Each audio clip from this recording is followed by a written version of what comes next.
Hey y'all, so my name is Jake Hayes. I've made a video already trying to get my channel somewhat started. The channel was kind of just made as like a passion project just because I love to travel and stuff. But I've really felt it heavy on my heart that I also want to do a lot of Christian content on this channel as well because being a Christian is the most important thing in my life. Of course, I have my struggles and there's stuff that I battle all the time and through life and stuff, and I'm constantly growing and constantly maturing and constantly changing. And I kind of wanted to, document all those changes as I go through life and stuff. Not to say that I might be blessed with being able to do YouTube, but maybe not. But it's not about me. It's about the audience to reach, and there's a lot of lost people out there, and I just want to share my story of why I became a Christian because I wasn't always a Christian. I was in a really dark place before, and I wanted to share what is most important to me and how I got out of the situations I got out of, and how I've grown and how I've grown to really enjoy and love life, even through the boring seasons, even through the rough seasons.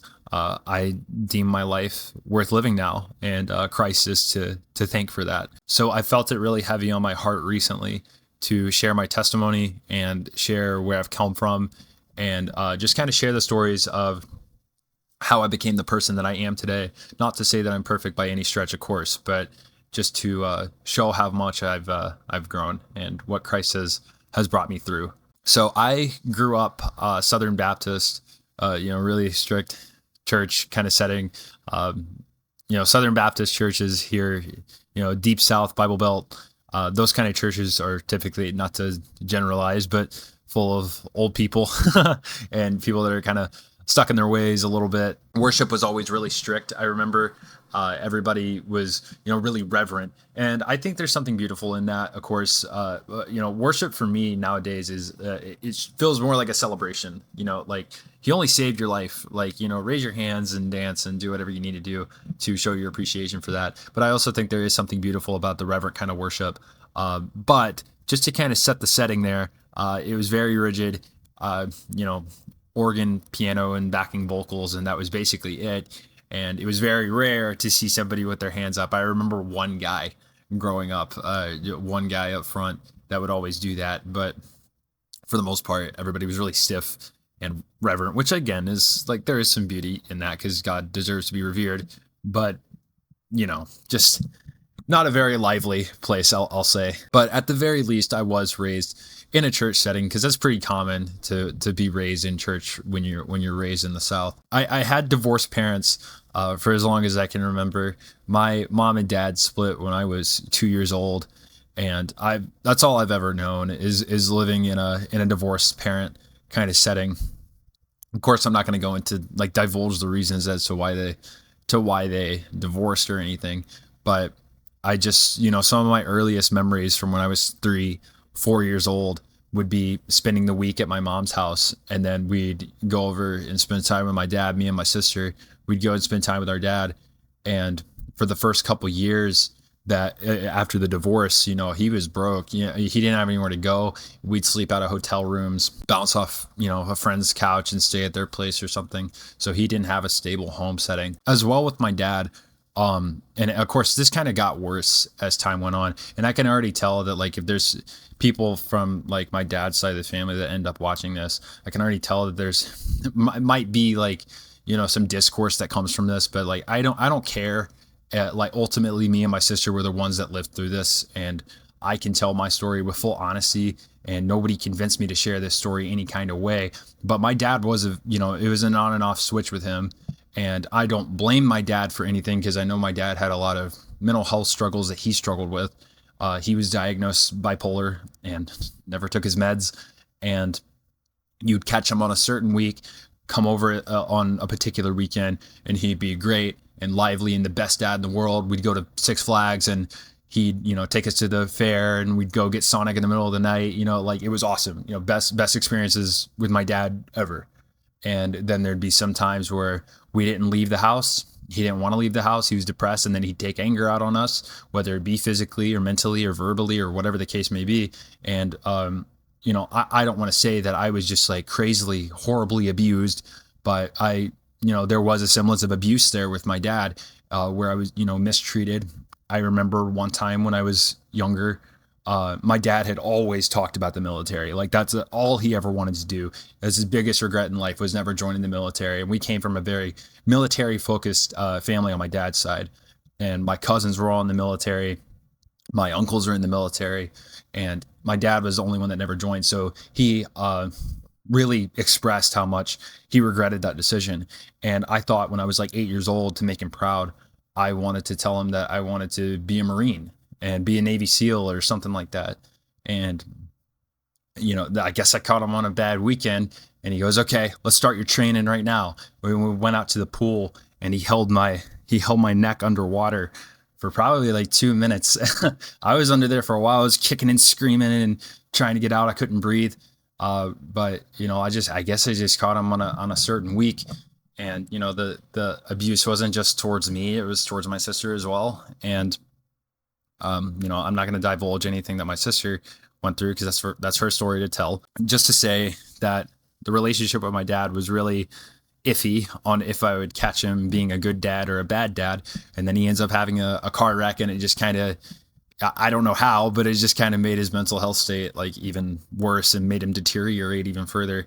And it got to a certain point to where court ruled that we weren't allowed to go back over there, and he lost custody of us. But it wasn't that he lost custody of us, because I specifically remember a conversation that he was having with my mom on the phone, and I was in the passenger seat of my mom's car, and he starts, going off on my mom, saying that she's taking us away when that wasn't the case. And he pretty much just told her, like, I never wanted these kids anyway. Like, they're a burden in my life. Like, get them out. Like, I don't want them. Take them. And then he gave custody to my stepdad. And my stepdad has been my legal dad ever since. So, growing up and, having, the back and forth stuff. And then that just kind of validated my feelings of like feeling like, okay, well, he never even wanted me anyway. And I'm just like a constant burden to this dude.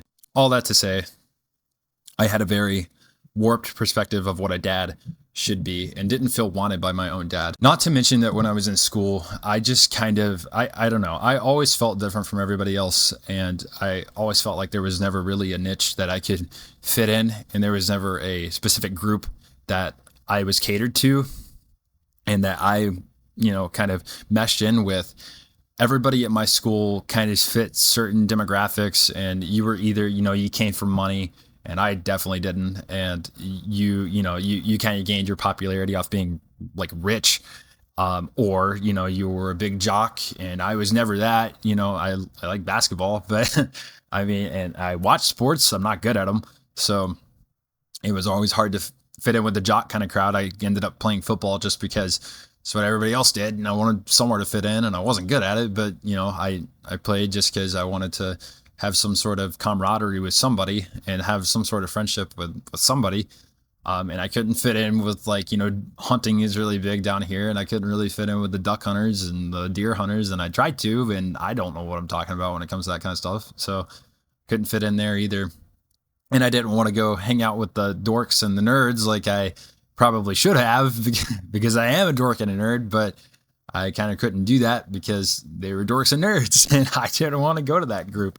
I guess I just kind of always felt expendable to people and felt like, and I don't mean to have like the victim mindset, but I did always feel like mistreated and like I wasn't really wanted or appreciated anywhere. Nobody really liked me for me or anything like that. And that's just how it was all throughout school. And that's just kind of how it was. Like I was bullied a lot and I was picked on a lot. It continued and persisted all the way, K through 12, just all the way through school. That's just how it was. Now, of course, I did manage to make friends, and I did manage to have some friend groups here and there, but the friend groups that I did find myself in, I just kind of felt like I was the butt of every joke and just kind of felt like I was on the bottom of the totem pole when it came to those groups. But when I was about 14 years old, I was in 8th grade. My dad ended up passing away, and it did a number on me for a couple of reasons. One, because I never got to say bye to my dad. It had been probably 2 or 3 years up into that point to where I saw him last. And I never got to have that last conversation with him over, I love you and I forgive you for everything. And I am happy to be your son. Never got to have that kind of conversation. And I also felt like I never got to see him in like a truly right mindset and a truly good mind after he had had his car accident. And, I just want to say bye to my dad one more time, because like for all the ups and downs, we did have good times too. And I, just want to tell him I love and appreciate him as a dad, because he struggled financially a lot and he still sacrificed for us. And he always paid his child support. I can't say he didn't do that. He definitely did. And he provided for us the way he could, whether it was out of the, kindness of his heart, or whether he felt like he was obligated to do so. That's for, I guess that's between him and the Lord now. But there was the feeling like there was a lot of unresolved stuff between me and my dad that I never got to take care of. I guess just like that, not feeling wanted by my dad, not feeling like I was wanted anywhere in my school life or anything. It became a really big struggle once I started to hit high school. I started to have a lot more mental health struggles. I started to get depressed a lot more frequently. But I was just pretty much like, I don't want to say isolated during high school, but the feeling of resentment of not being wanted really started to kick in a lot more. And when I did try to date, I was probably like, pretty dorky anyway. So like, not like anybody probably really wanted to date me or anything like that. But, friend struggles, relationship struggles, all that, not feeling wanted in school. And I didn't have any friend group. Once I started to hit like junior, senior year, I felt really shunned. So the only place I felt like I could go to be accepted and to be anybody in any group was to join the stoner crowd and to join the drug addicts, because, at the very least, we could sit around the living room and smoke a few blunts and that'd be that, and I would be accepted. And that's the route I chose, because I felt like I could be a friend in that group at the very least. And one thing led to another, and my addictions just kind of started to spiral down. What started off as, just smoking weed, really turned into something pretty bad. And I'd stopped playing sports, regardless if I was good at them or not. They were a healthy way to, they were just a healthy activity to continue on. And I stopped doing that, picking up a lot more bad habits. I started doing a lot of pills. I started to take hallucinogens a lot more. I started to take acid a lot. I started to, drink a lot more and party a lot more. And it really like took the life out of me. I don't know if it was mainly because of the drugs, and I don't know if it was like a combination of that and just have a lot of built up resentment from people not appreciating me or not wanting me or anything like that. But I did start to become just a lot angrier, and I started to become a lot more mean-spirited, and I just kind of took out all my anger on everybody and anybody that said anything to me and crossed me any kind of way. Like, I would tell you exactly how I felt. And I would get into fights a lot, the last couple of years of high school, and I didn't care. And I didn't care where my life went, because I felt so defeated, and I felt so rejected by, I guess, just like society as a whole, that I didn't really care anymore. And I let myself go a lot, and I gained like probably like 100 and something pounds. And I think I got up to like 310 at my absolute heaviest. And I was just a big guy, fat, and just, I don't know, just a lack of interest in the world, became really nihilistic, and kind of just like nothing mattered. And God wasn't really listening to me. He wasn't really playing any big role in my life, or at least I assumed. But something started to hit me during my senior year. I knew I was going down a wrong path, and, I wanted to, I wanted to try and do right by like my parents, at least, because they have always saw me through and always loved me.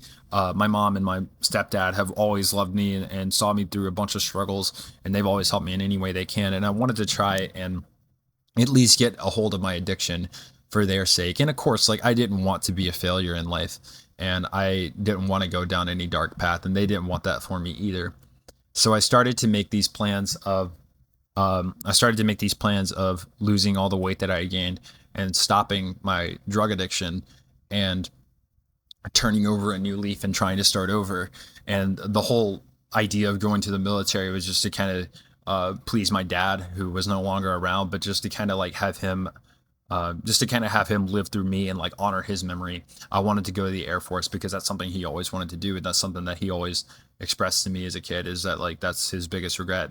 And he would be so proud of me if I went. And I guess a part of me was just like trying to still get my dad's approval by doing that. Right around the time I had that mindset shift and I really wanted to make that change, I was still struggling with the addiction and I was still struggling with trying to get it all figured out. And I had went to go smoke with a friend of mine, and like this wasn't their fault, and I'm not like blaming. This is me being dumb. But I went to go smoke with them. I parked my car in like the most obvious spot, and I get dropped off. I get back in my car, and I start going up the road. Police sirens come on. I was like, great.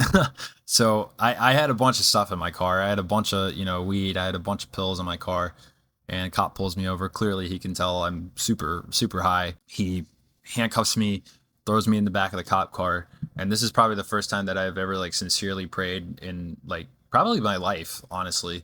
And I was in the back of the cop car. And of course you shouldn't be praying like in the sense that, you're in trouble, have God bail you out kind of thing. Like, of course, like I know now, like you need to pray when you're thankful. You need to pray in good times, bad times, all the time. Uh, but I said a desperation prayer and I was like, look, I want to get out of this lifestyle. If I want to be better, if you get me out of tonight and I don't get any charges, because I was already going like through some juvenile stuff, in courts and stuff, because I was just being dumb. I told him that if you got me out of tonight, I'll never touch it again. I'll never touch drugs again. I'll never touch pills again. I'll never smoke again, like whatever. And lo and behold, by the grace of God, I got out of that night, not a single charge. It looks as if that night never happened at all. If any future employer is watching this, by the way, just know that I'm not that person anymore. I got out of that night, nothing happened, and I was able to continue on in that journey. And I held my end of the bargain, and I didn't touch it anymore. I didn't smoke, I didn't drink or anything. Well, maybe I drank a little, but that wasn't, I guess that I didn't technically wasn't part of the promise. I promised to put down weed and pills and acid and stuff. I stopped completely cold turkey, didn't touch it anymore after that night. So the process continued of trying to lose weight, trying to get in shape so I could go to the military. And I just kind of isolated. I just completely self-isolated, cut myself off from everybody, and just focused on the grind and focused on losing a bunch of weight. And the time eventually came to where I was about to get ready to head off. And now I should say too, during the time that I was losing all this weight, I did have a trainer in my life that was really beneficial to me, because I'd always struggled with like a father figure type of thing. And I had a personal trainer in my life, which honestly has inspired me to be a personal trainer today, because that's what I do, at least for work right now, until I guess the Lord calls me somewhere else. But for work right now, I am a personal trainer. I think this guy has a lot of influence over my life, and I really looked up to him, and he kind of inspired me to take this route. But this guy poured Christ into me a lot, and I would come in, and of course, I was still troubled from a lot of different things, and still struggling with a lot of different things. And he would really pour the love of Jesus on me, and he really wanted better for me, and he really pushed me, and I needed that, especially because, like I said, I just had always just kind of struggled with the father figure type of thing, just because my dad was, the way he was. And the other father figures that I felt like I really could potentially look up to, I really took for granted when I was younger, like my granddad and my uncle, and, other people that I could potentially fill that role. I just kind of didn't let them do that. And I think because this guy was outside of my family, it meant a lot more to me. So I really wanted to kind of express how grateful I am for him. But I went into the military, and I went to my first base, and I couldn't tell you what it was that initially set it off, but I just started having like the worst mental health struggles like I had ever had up to that point. I hated the job that I was assigned, and the recruiters do recruiter things, and recruiters lied to me and all this stuff. And they got me to do a job to fill a role and not to, cater to me and what I actually wanted to do with my life. They just took advantage of the fact that I wanted to be in the military, and they wanted to fill a gap in their lineup. So they had me do some, grunt labor work that I absolutely hated. And, on top of that, it just felt like high school again. And I felt like I didn't have any friends, and I didn't really fit in anywhere. I did start to date a little bit more when I was in the military, but, they were just kind of like awful people and didn't treat me good. So I just started having all these different mental health struggles when I was in the military, and I couldn't really pinpoint why that was. I started to make my first suicide plan when I was in the military. Like it got that bad, and somehow or another, my higher ups had figured out about it, and they sent me to the first sergeant on base, and he just kind of put a band-aid over the wound. I still kind of felt like they didn't really care, and he just kind of sent me to this off base mental health facility, and I got some help there. It definitely it definitely helped out a lot. I kind of just felt even rejected by the military. It just kind of continued on that whole trend of just feeling rejected and feeling like I didn't belong anywhere, and like they didn't actually care about like me. They just they just needed me as their number. I struggled, and it continued on. And the military, everything takes forever. So it took forever to get discharged. And I should also add on to this by saying this was the first time that I was diagnosed with having autism and having ADHD, and this, and like some form of OCD and all this stuff. Like they really like pinpointed a bunch of different things that could potentially be wrong with me. And they deemed me unfit to serve, and then I was allowed to go back home. But of course, everything in the military takes forever, so it took them almost a year to get me out and get me back home. But I came back home, and I didn't feel better, and I just started to feel worse, and I started to go on a decline even more. And I didn't have any meds or anything to help me, but I started to go on even more of a decline, and my whole persona shifted.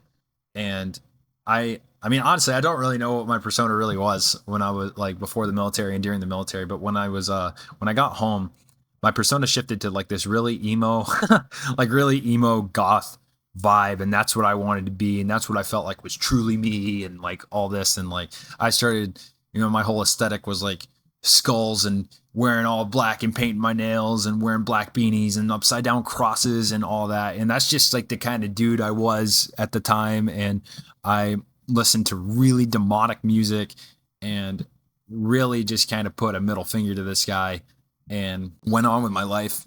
And that was that.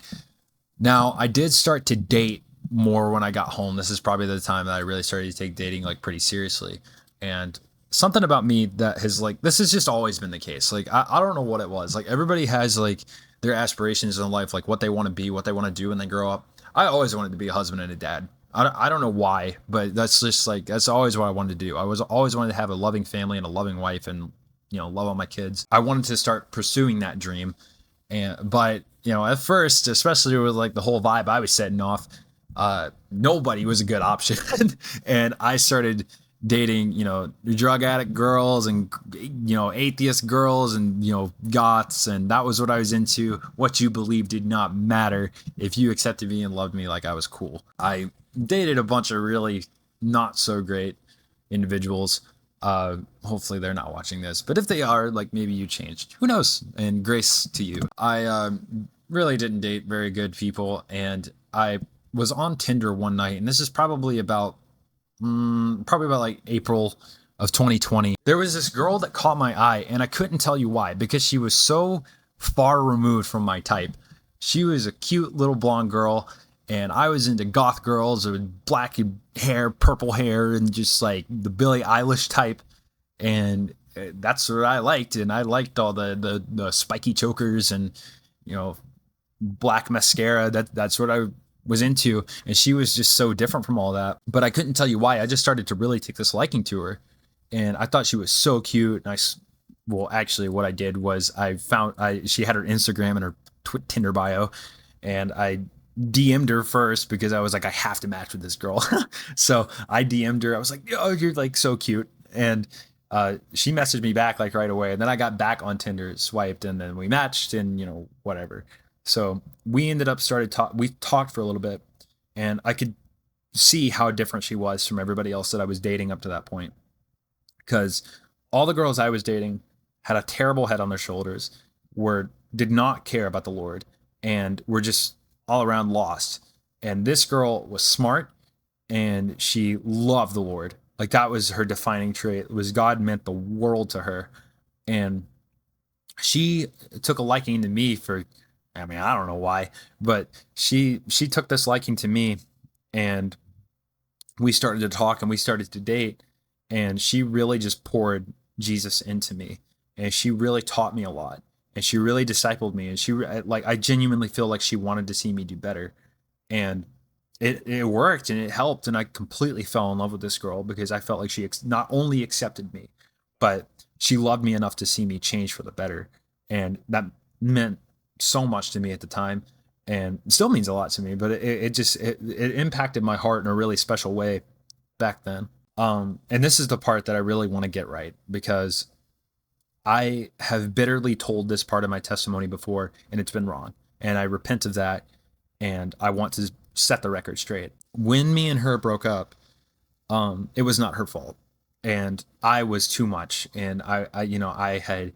taken her for granted, and I had probably put a lot of pressure on her, and also or all sorts of different stuff, and she had every right. And I don't. And when I look back on the situation now, she had every right to leave.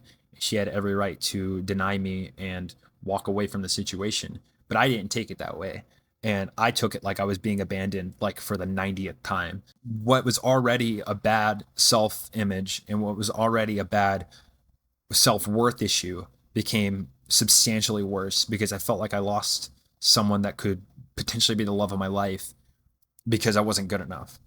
And that's the way I took it. But I don't blame her now for the decisions she made. But when the story was told before, most of the time, this was like before I was saved and I was still really hurt and bitter by the breakup. Uh, I would spin the story a certain way to make her seem like the bad person when that wasn't the case. She's a good girl. And I just wanted to clarify that because I have spun that story wrong several times and probably made her look really bad. So if anybody had heard that story before and heard me, the way I told it, I was wrong. Just throwing that out there. But anyway, we ended up breaking up, and it just absolutely tore my heart in half.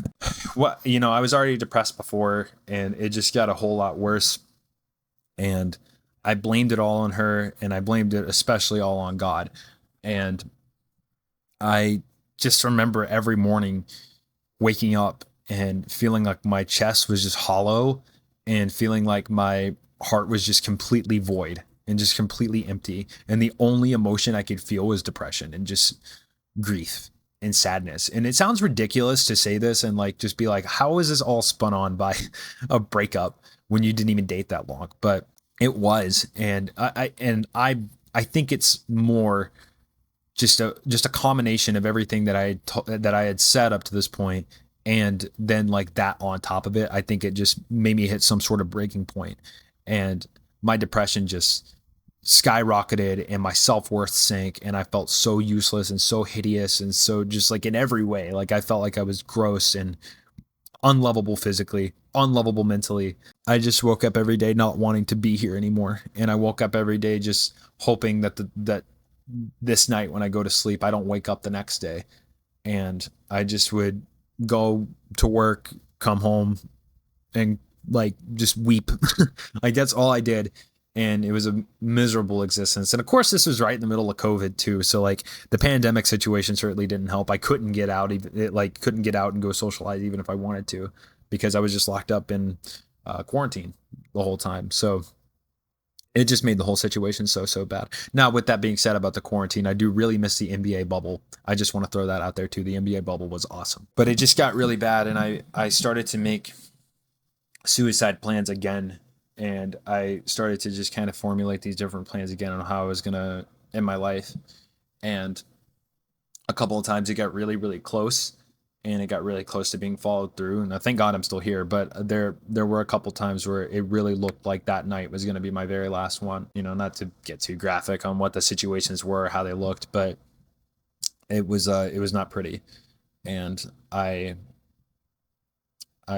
mean, I just had a bunch of support from my family during that time, and they were pretty much the only ones. I had them and like a couple really close friends of mine to really help me through that rut in my life. Of course, too, during this time, everything hurt so bad that I just kind of started to sleep around a lot, and I started to drink a lot more, and I just kind of dove back into going in with the wrong people.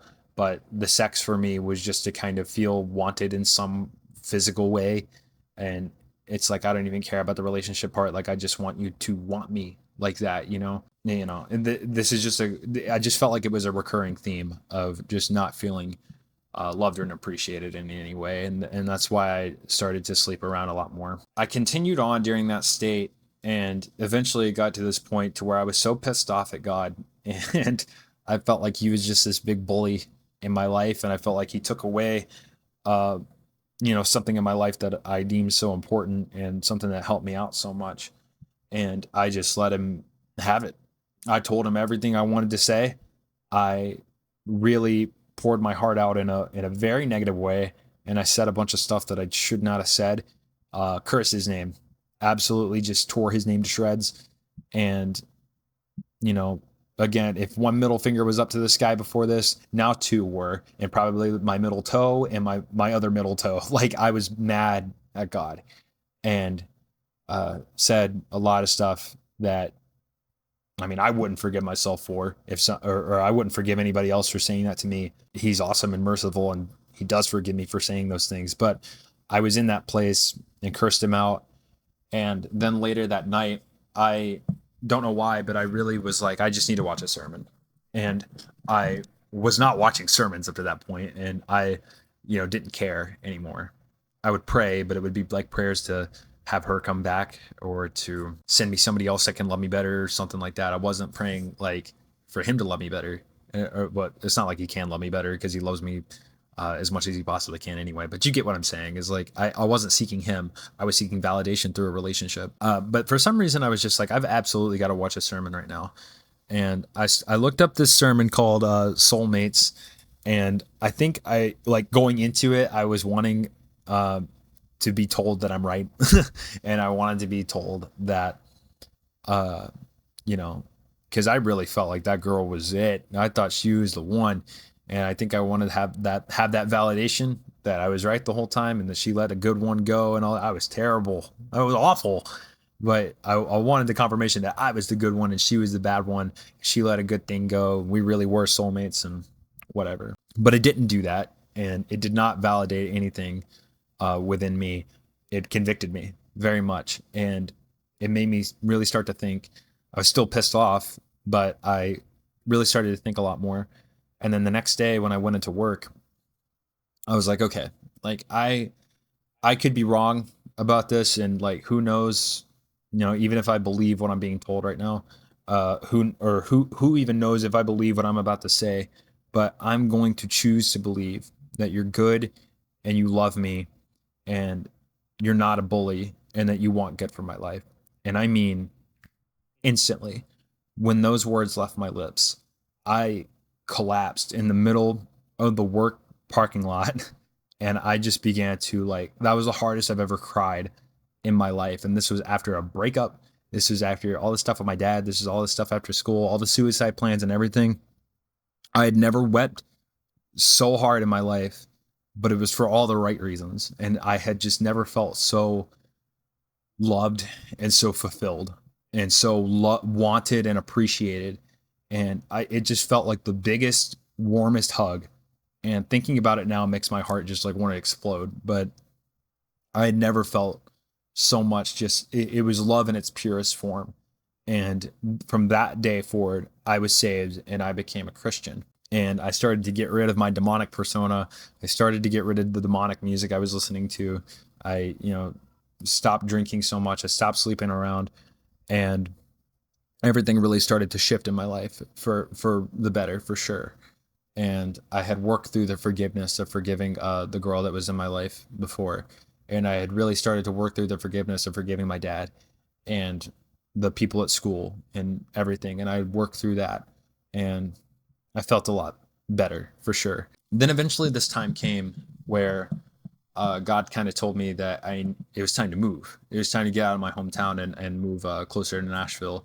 He called me to Murfreesboro. If you're not familiar with it, if you are watching this and not familiar with Tennessee geography, which I would understand, but Murfreesboro is right outside of Nashville. It's about 30 minutes southeast. And I felt like that's where I was supposed to go. So I packed up all my things. Provision was certainly there, so I definitely felt confirmed that that was the right move to make. A family took me in and took care of me for a little bit until I got on my feet, and I started to live out in Murfreesboro. And when I look at the situation now, because I used to could never tell why I was supposed to go there, but I really found my true self a lot more there. I found my fitness passion out there for sure. That was, a big plus. But I also really got heavily discipled out there. And I met a bunch of friends that really took me in and loved me and cared about me. And it felt like my first true friend group. Now, of course, like I've had the same best friend for years, and we've been best friends since 2014. So like I guess this is like by like multiple people and like a big group of people just really pouring into me and really taking care of me and really loving me spiritually. That was huge. I I learned a lot about discipleship through them.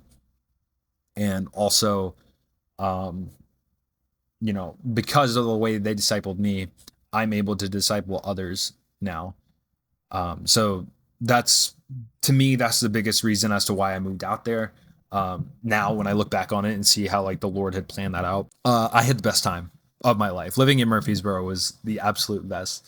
Of course, I don't live there anymore, but I I miss it every single day, man. It was the best. But it wasn't always perfect, and I had I guess still that longing to be a husband and a father. And when I initially moved out there, I was like, Lord's gonna give me my person out here. I'm about to find a good Christian girl. And I still felt like I was looking in the right places. And I mean, even now, I'm like, I mean, I don't feel like I did anything too wrong. I just happened to run into not so great choices out there. But I took relationships really seriously when I lived out there, and I like was really, really headstrong about finding my my soulmate and my person. And I let it take my eyes off of the Lord. And eventually I did start to get really bitter about it, especially, and I've always been bad too about being really nostalgic. That's just like always been like a flaw of mine. I always look to the past and never like look at how good the present is. I'm trying to get better about that now. But uh when I had rekindled a bunch of old relationships. Like for example, there's this one girl that was in my life for probably about 5 years. I had met her after the hard breakup I had had in 2020, and we had started to develop a sort of relationship there. And it was toxic, man. Like it was so not good and toyed with my heart and all this. But I kept opening up that door because I always just felt like there was like something there, and I'd always make the excuses and be like, "Oh, God brought her in my life, like we know each other, we've been this close for so long. There's bound to be something." Just make all those excuses. And if one new relationship didn't work out, I would just ping pong back and forth with old ones and like just try and rekindle something and make it work. Like it didn't work, dog. Like like let it go. Lesson learned now. But I only bring this portion of the story up because I did get saved and I did love the Lord, and I definitely kept pursuing the Lord at least as best as I could. But once I started taking relationships way more seriously, they took priority over the Lord for sure. And I repented of it now, and I regret it now, but I've repented of that mindset. But I had gotten involved in several different not so great toxic relationships, and just it was just I just didn't pick well. And I wanted to take it in my own hands and didn't want to let the Lord introduce me to the right person at the right time. And I was impatient, and I was trying to have it right now. So I got involved in a bunch of toxic relationships I shouldn't have been in. And I guess with the way all of them ended, I just started to get more and more bitter. And probably about 2024, which was last year, but I started to get really bitter, and I started to vape a lot more. I started to drink again, and which I've never been like a crazy heavy drinker, but last year was probably the most that I had started drinking, and it started to get pretty bad. I mean, it started to affect like my gym gains. It started to kind of affect the way I was, my mental status. Like obviously, I started to feel really, you know, down and out, I guess. And uh, I don't want to say that I was mad at the Lord, because I wasn't. I wasn't mad. I was just really not content in my life, and I was really unhappy being single. And my eyes were really taken off the Lord. Uh, and then I guess just out of being, frustrated, I had this thought, and to this day, I can't necessarily tell if it was me or the Lord speaking in this instant, but probably like October-ish or November-ish of 2024, I felt like the Lord was telling me it's time to move out west, not back to West Tennessee where I'm originally from, like west, like California. Lord knows I love California. Like I growing up here, like all I've ever been told my whole life is that California is awful. Don't go there. It's a cesspool. Like all this stuff. Every time I visited California, I love that freaking place. So whatever. Maybe one day the Lord will call me there, and that'd be great. But if I can afford it, but He'll provide. So I started getting these feelings like I need to move out west, and I think now when I think about it, it was like I don't know, man, because and you'll see why I'm saying like I don't know because I really wanted to get out of there, and I felt like it was time to go, but also like the Lord really used this time because I was still living in Murfreesboro like right at the turn of the new year into 2025, and I had went to visit a friend in California in January, and I felt like that was the place. Like I had felt good when I was there. I felt the presence of the Lord, which I mean, I think now is just because He's always with me. It's not like no other reason. But I felt like that was my place. Time to go. I'm moving to LA. I'm moving to California. I had already started looking at job opportunities when I was broke and just like starting to make all those plans and preemptive plans. And I moved back home with my parents with the plan of moving out to California. Um, but they didn't work out, and California didn't pan out the way that I had anticipated. Um, but the Lord really used this time of being back home to help me rekindle stuff with Him and help me work through a bunch of like I don't want to say habitual sin, but it's just sin that I've always struggled with, which I guess would mean that it's habitual sin. But the Lord has really used this time of being back in Jackson to rekindle my relationship with Him. And all that to say, and the reason I said that I still wasn't sure if the Lord was really saying that or for, is because now I have this opportunity coming up here soon to where I could potentially, I don't want to say it's like a guaranteed done deal because we'll see what the Lord's going to do, but now this opportunity is opening up to me to where I could potentially move to Washington State and move in with my best friend, and that would be awesome. And it would be a great chance to disciple to the people up there and to join different churches and communities up there, and that would be absolutely wonderful. And it felt really confirmed in like when it felt really confirmed to me that that's what I was supposed to do when that opportunity arose. But again, we'll see what happens. But that would be moving out west, about as far west as I can possibly go without hitting Alaska. So, as it stands with the current situation in my life, me and the Lord are kind of isolated right now, and it's a good thing. And I pretty much just work and come home and spend time with my family, and that's about it. And I I feel really good in the progression that I'm having with the Lord right now. And I feel like what was lost in 2024 is being found again. And I feel my passion coming back, and I feel my fire coming back. Um Slowly but surely. Because when I was saved, man, it was like I was on fire. And I want that fire back, and I crave it, and I want to be better for His sake, and so that I can be a better example of Him to the people around me. But yeah, that's pretty much it for my whole testimony. It was a lot of words. It was probably like a 45-minute video. But if you watch the whole thing, of course, thank you for watching. You certainly didn't have to stick around this long, but nevertheless, I appreciate it. This video is not for views. This video is not to garner any sort of traction to my channel or anything. I just wanted to share my testimony because I felt like it was on my heart to do so, and I felt like it could help somebody out there. Again, I think I said in my last video, whether it hits 100 viewers or a million viewers, if you hear this, I hope it resonates with you. And that's the same thing I'm going to say for this one.